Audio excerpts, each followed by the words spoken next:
Yeah, I think for me, my mindset was just to try to be as consistent as I could every day, make progress, and growing my understanding of the offense and understanding of what coach wants and what he sees in this offense. So I tried to keep that my focus. That'll stay my focus going forward.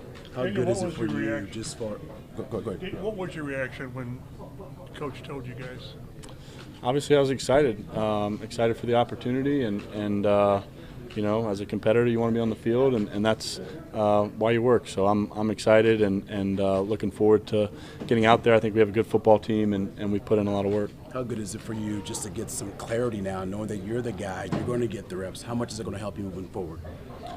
Yeah, I think it helps. But as far as my mindset or your preparation or what you're doing day to day, I don't think that changes all that much really. Obviously I'll be taking practice will change a little bit, but from my approach and my preparation, all that stuff stays the same, and try to be as consistent as I can with all that. So I'm fired up, I'm excited, and like I said, we've put in a lot of good work. I think we made a lot of progress, but we have a lot of kind of critical work looking forward in these next couple of weeks to get ready. Daniel, obviously you came here for this opportunity. Why do you think this could be different than what we saw over the last couple of years with the Giants?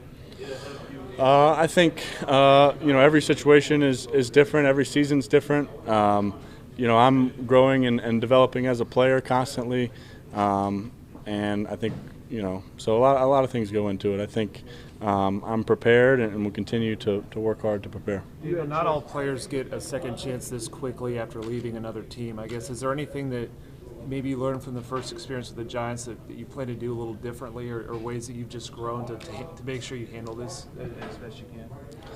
Yeah, I think there's a number of things specific to on the field and fundamental things in scheme, and then there's stuff off the field too that you're constantly working and refining in your process, and always trying to learn and grow from it. Daniel, what are you better at now than when you were in New York your last year there?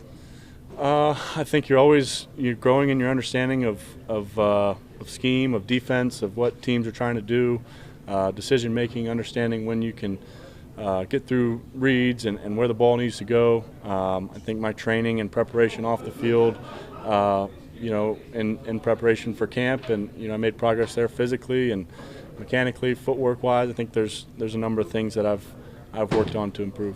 What's your relationship like with Shane as a play caller, and like that communication like, and how do you see yourself succeeding in this offense? Yeah, I think it's been great. I think we spent a lot of time, dating back to the spring in meetings, and he's been in our quarterback meetings. He's constantly communicating what he sees, what he expects from us in certain situations, how he plans on calling a game, things he's looking for defensively to attack, and I think I have a good understanding of what he expects and what he wants. So that will always be growing and evolving, as we spend more and more time together. But I'd say right now I feel like I have a pretty good understanding of that. Daniel, what was the last 48 hours like, I guess, since the Green Bay game ended? Did you think you had won it? What was the wait and see like until this point? Yeah, I mean, I didn't have a great idea, as far as, Shane's timeline and what he was planning on doing, but I was, ready whenever, and obviously, just kind of going about my work as I normally do, reviewing the game and getting prepared for this week of practice. So, I wasn't, I didn't have any inside scoop on his timeline there. You talked about the talent around here. How much does that excite you, knowing the type of guys you have on this offense as you get ready for week one? Yeah, I think it's exciting. I think, like I said, I think we've put in a lot of good work this training camp, and I think we've executed at a high level and made a lot of progress in that space. But the guys up front have played well all training camp. It's a strong group there, and then guys on the perimeter, receivers, tight ends, backs. I think there's a lot of guys who can make plays. So I'm excited to get out there with them. You mentioned a lot of the operational things, the stuff that he looked at for you that kind of pushed you over the top in this quarterback competition. Why do you think you were able to, grasp that so quickly with a new offense? I don't know. I mean, I think experience and time on the field, playing games and being out there. And then I think just preparation and spending time being prepared for practice, going over what you need to go over, going through certain situations in your head, and knowing what to expect when you get out there. Daniel, one thing that Shane stressed a couple of times is you're not the quarterback for now. You're the quarterback for the season, and there won't be a short leash. Is it reassuring to know that he's got that level of trust in you? Yeah, it certainly is. But you know, I understand this league and how it works, and you've got to perform at a high level week in and week out, and that's certainly what I expect of myself, and you know, I'll be expecting of all of us in this offense. I think we all have high expectations of what we can be.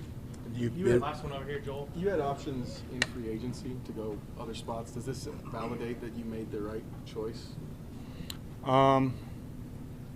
Yeah, I mean, I think that was obviously a big piece of why I came here and to play, to be on the field, and to be with this group. I think it's a strong group of players, as I said, and a strong group of coaches. The system, I think there's a lot of things here to be excited about. So yeah, I'm certainly happy I made the decision I did.